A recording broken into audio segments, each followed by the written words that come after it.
Test 1. Section 1. You will hear a woman being interviewed by a market researcher in a health club about her membership of the club. First, you have some time to look at questions 1 to 5.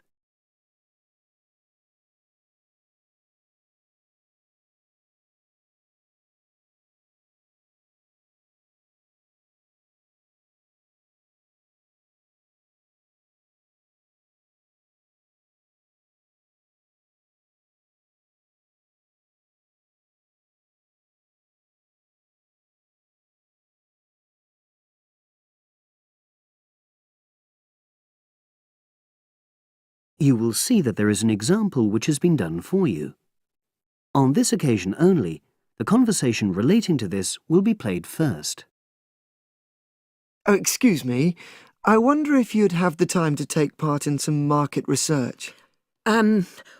What's it about? About this club and your experiences and opinions about being a member. It'll take less than 5 minutes. Oh, OK then, as long as it's quick. Can I start by taking your name? It's Selina Thompson. Is that Thompson? Yes. Okay, great. Thanks. The woman's name is Thompson, with a P. So Thompson has been written in the space. Now we shall begin. You should answer the questions as you listen, because you will not hear the recording a second time. Listen carefully and answer questions 1 to 5. Oh, excuse me. I wonder if you'd have the time to take part in some market research. What's it about? About this club and your experiences and opinions about being a member. It'll take less than 5 minutes.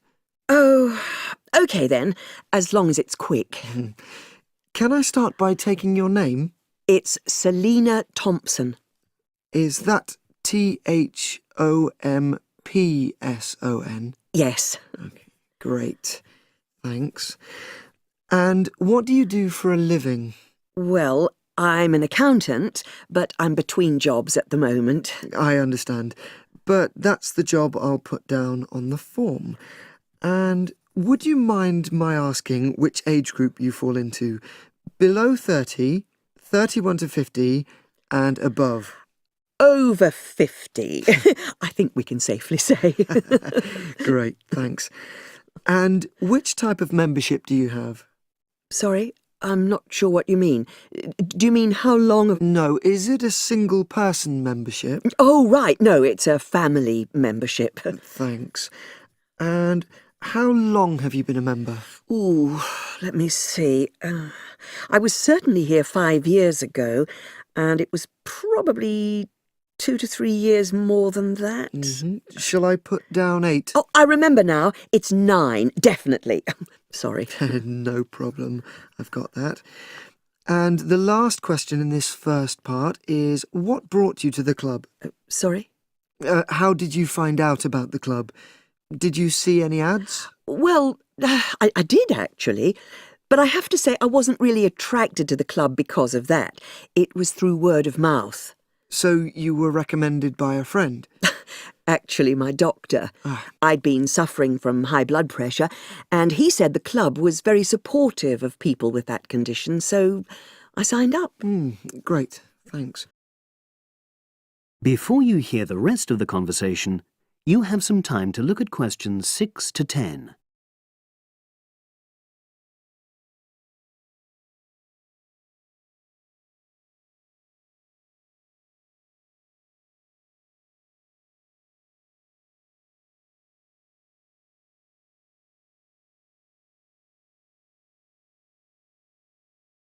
Now listen and answer questions 6 to 10.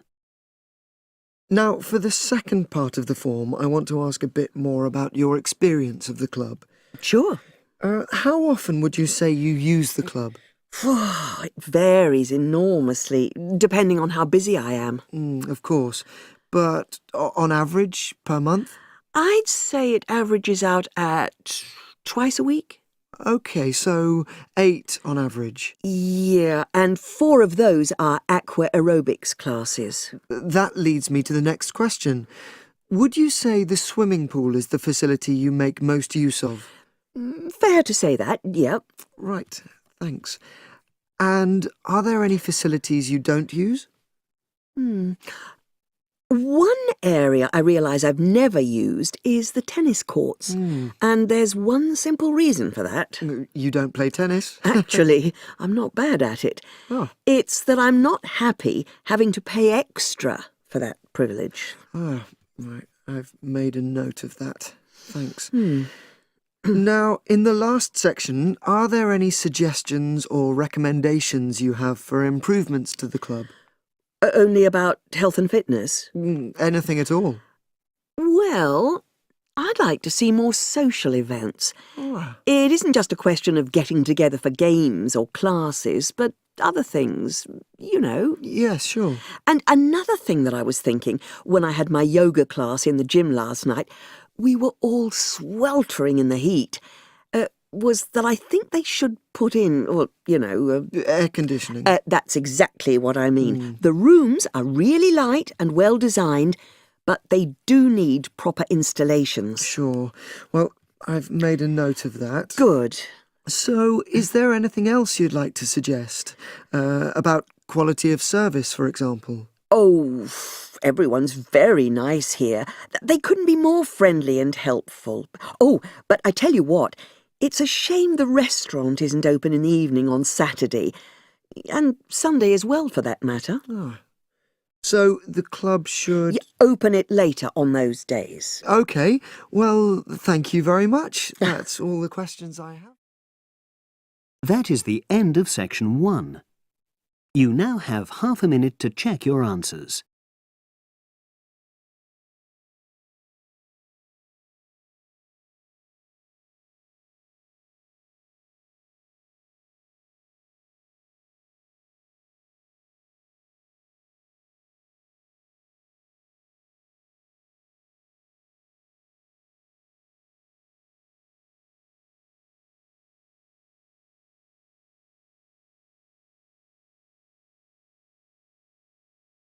Now turn to section 2.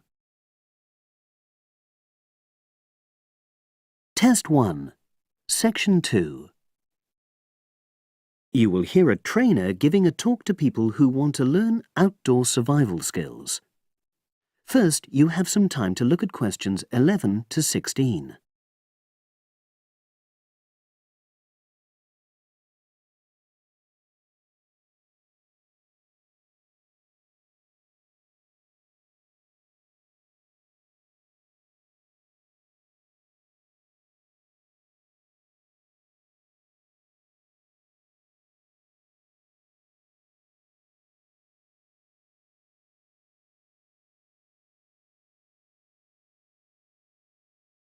Now listen and answer questions 11 to 16. Good morning, everyone, and welcome to our outdoor survival program. As you know, this week you'll be learning some of the basic information and skills you need to look after yourself independently in the outdoors.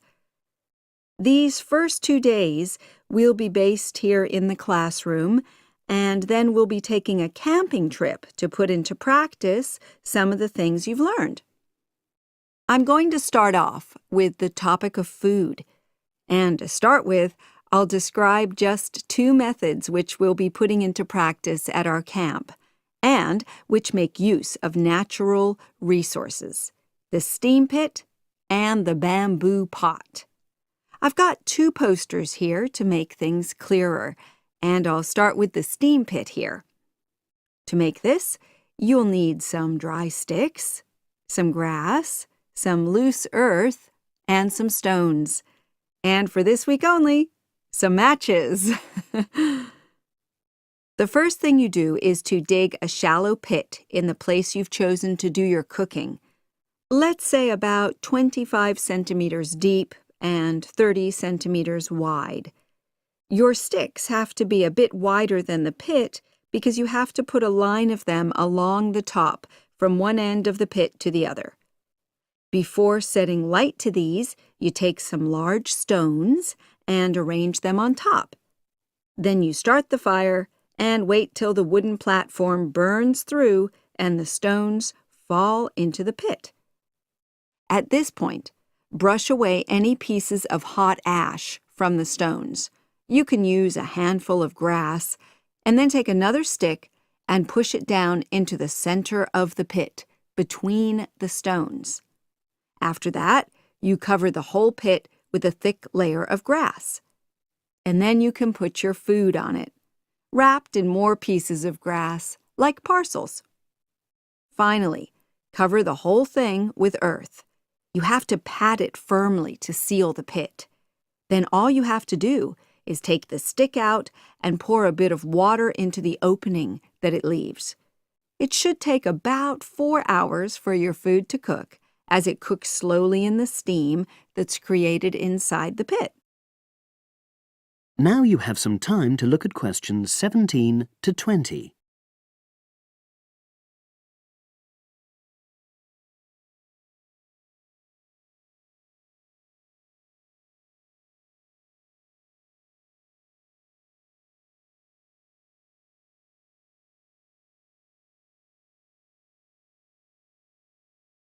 Now listen and answer questions 17 to 20. So, simple but effective. The other method you're going to practice this week is the bamboo oven. Now, the steam pit is ideal in certain conditions because the heat is below ground level. For example, if there's a strong wind and you're afraid a fire might spread. But when it's safe to have an open fire, you can use the bamboo oven method. You get a length of bamboo, which, as you probably know, is hollow and consists of a number of individual sections with a wall in between. You use a sharp stick to make a hole in each of the dividing walls apart from the end one. Then you lean the bamboo over a fire, with the top propped up by a forked stick and the bottom sitting on the ground. You pour enough water in the top to fill the bottom section, and then light a fire underneath that section to heat the water. Then you put your food inside the top section, and the steam coming up the bamboo through the holes you made cooks it. I'm going to move on now to food itself and talk about some of the wild plants you might cook. I'm going to begin with fungi. That's mushrooms and toadstools. I'm sure you'll be aware that some of these are edible and they're delicious, but some of them are highly poisonous. Now, whether they're poisonous or not, all fungi that you find in the wild should be cooked before eating, because that helps to destroy any compounds in them that might be mildly toxic. But be aware that any amount of cooking won't make poisonous varieties any safer to eat. Unless you can definitely identify a fungus, you should never eat it. It's not worth the risk. And you need to be really sure, because some fungi that are poisonous are very similar in appearance to certain edible varieties. They can easily be mistaken for each other. So, having said all that, fungi are delicious when they're freshly picked, and although they are only moderately nutritious, they do contain minerals which the body needs. I'll move on now to leafy plants, which are generally... That is the end of section 2. You now have half a minute to check your answers.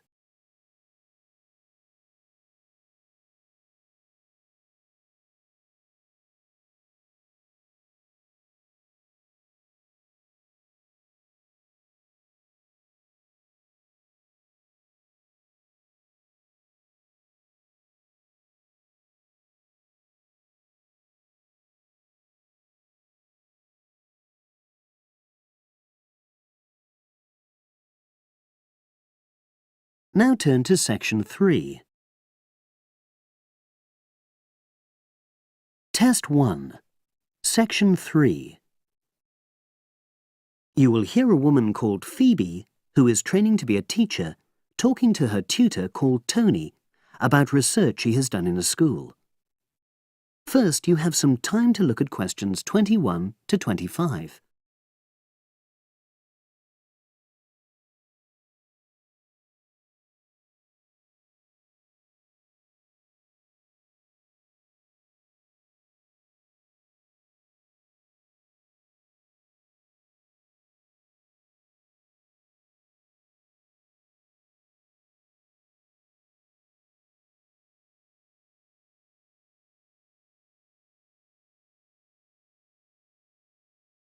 Now listen and answer questions 21 to 25.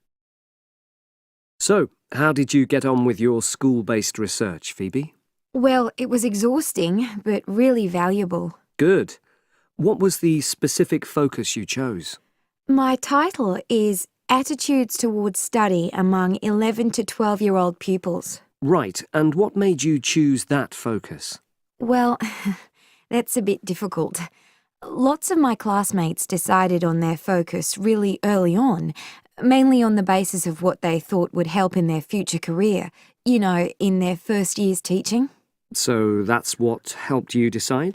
Actually, it was that I came across a book written by experienced teachers on student attitudes, and that motivated me to go for the topic. Okay. So what were your research questions or issues? Well, I wanted to look at the ways students responded to different teachers, particularly focusing on whether very strict teachers made teenagers less motivated. And from your research, did you find that was true? No, not from what I saw, from my 5 days observation, talking to people and so forth. Okay. We'll talk about the actual research methods in a moment, but before that, can you briefly summarise what your most striking findings are? Well, what really amazed me was the significant gender differences. I didn't set out to focus on that, but I found that boys were much more positive about being at school. Girls were more impatient. They talked a lot about wanting to grow up and leave school. Very interesting. Yeah, it is. From doing the research, it was clear to me that you might start out to focus on one thing, but you pick up lots of unexpected insights. Right. Did you get any insights into teaching? Yes, certainly. I was doing a lot of observations of the way kids with very different abilities collaborate on certain tasks, help each other. And I began to realise that the lessons were developing in really unexpected ways. So what conclusion do you draw from that? Well, I know it's necessary for teachers to prepare lessons carefully, but it's great if they also allow lessons to go their own ways. Good point. Now, I'm really pleased to see you doing this. Analysing and drawing conclusions based on data. But surely this isn't proper data. Because it's derived from such small-scale research. Well, as long as you don't make grand claims for your findings, this data is entirely valid. I like the way you're already stepping back from the experience and thinking about what you've learned about research. Well done. But I know I could have done it better. As you become more experienced, you'll find ways to reduce the risk of difficulties. Okay. Now you have some time to look at questions 26 to 30.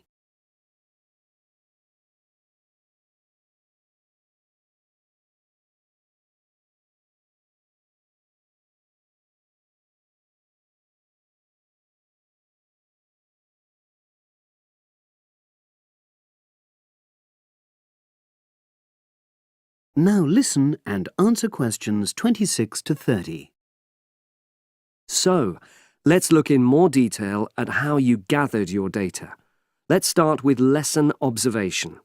Well, it generally went quite smoothly. I chose my focus and designed my checklist. Then teachers allowed me into their classes without any problems, which surprised me. It was afterwards that the grueling work started. Yeah, it's very time-consuming, isn't it? Making sense of analysing your observation notes. Absolutely. Much more so than interview data, for example. That was relatively easy to process, though I wanted to make sure I used a high-quality recorder to make transcription easier. And I had to wait until one became available. Right. And did you interview some kids as well? In the end, yes. I talked to 10, and they were great. I'd imagined I'd be bored listening to them, but So it was easy to concentrate. sure. One of the teachers was a bit worried about the ethics, whether it was right to interview young pupils, and it took a while for him to agree to let me talk to 3 of the kids in his class, but he relented in the end. Good. What other methods did you use? I experimented with questionnaires, but I really regret that now. I decided to share the work with another student, but we had such different agendas it ended up taking twice as long. That's a shame. It might be worth you reflecting on ways you might improve on that for future projects. You're right, yeah. OK. And the other thing I did was stills photography. I didn't take as many pictures as I'd hoped to. Lack of time? It's pretty easy just snapping away, but I wanted each snap to have a purpose, that would contribute to my research aims, and I found that difficult. Well, that's understandable, but remember... That is the end of section 3. You now have half a minute to check your answers.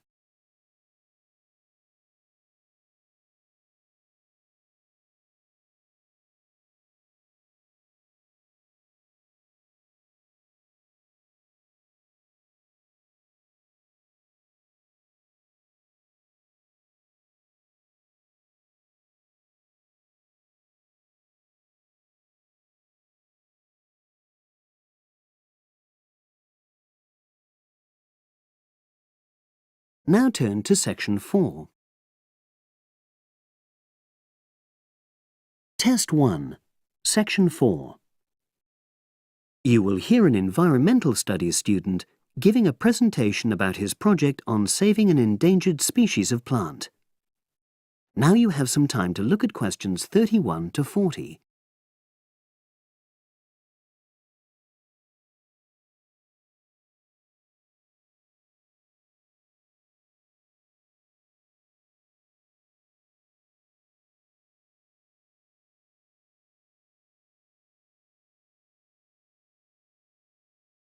Now listen and answer questions 31 to 40. For my presentation, I'm going to summarise what I've found out about efforts to save one plant species, the juniper bush. It once flourished in Britain and throughout the world's temperate zones, but over the last few decades has declined considerably. Before I go on to explain the steps being taken to save it in England, let me start by looking at some background information and why the juniper has been so important in cultural as well as ecological terms, historically and in the present day. Firstly, I want to emphasise the fact that juniper is a very ancient plant. It has been discovered that it was actually amongst the first species of plants to establish itself in Britain in the period following the most recent Ice Age. And, as I say, it has a much valued place in British culture. It was used widely as a fuel during the Middle Ages because when burnt, the smoke given off is all but invisible, and so any illicit activities involving fire could go on without being detected. For example, cooking game hunted illegally. It also has valuable medicinal properties. Particularly during large epidemics, oils were extracted from the juniper wood and sprayed in the air to try to prevent the spread of infection in hospital wards. And these days, perhaps its most well-known use is in cuisine, cooking, where its berries are a much valued ingredient, used to flavour a variety of meat dishes and also drinks. Turning now to ecological issues, juniper bushes play an important role in supporting other living things. If juniper bushes are wiped out, this would radically affect many different insect and also fungus species.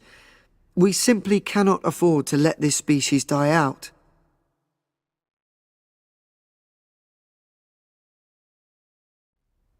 So, why is the juniper plant declining at such a rapid rate? Well, a survey conducted in the north and west of Britain in 2004 to 5 showed that a major problem is the fact that in present-day populations, ratios between the sexes are unbalanced, and without a proper mix of male and female, bushes don't get pollinated. Also, the survey found that in a lot of these populations, the plants are the same age, so this means that bushes grow old and start to die at similar times, leading to swift extinction of whole populations. Now, the charity Plant Life is trying to do something to halt the decline in juniper species. It's currently trying out 2 new major salvage techniques, this time focusing on lowland regions of England. The first thing it's trying is to provide shelters for the seedlings in areas where juniper populations are fairly well established. These, of course, are designed to help protect the plants at their most vulnerable stage. A further measure is that in areas where colonies have all but died out, numbers are being bolstered by the planting of cuttings which have been taken from healthy bushes elsewhere. Now, I hope I've given a clear picture of the problems facing this culturally and ecologically valuable plant, and of the measures being taken by Plant Life to tackle them. If anyone has any questions, I'd be happy. That is the end of section 4. You now have half a minute to check your answers.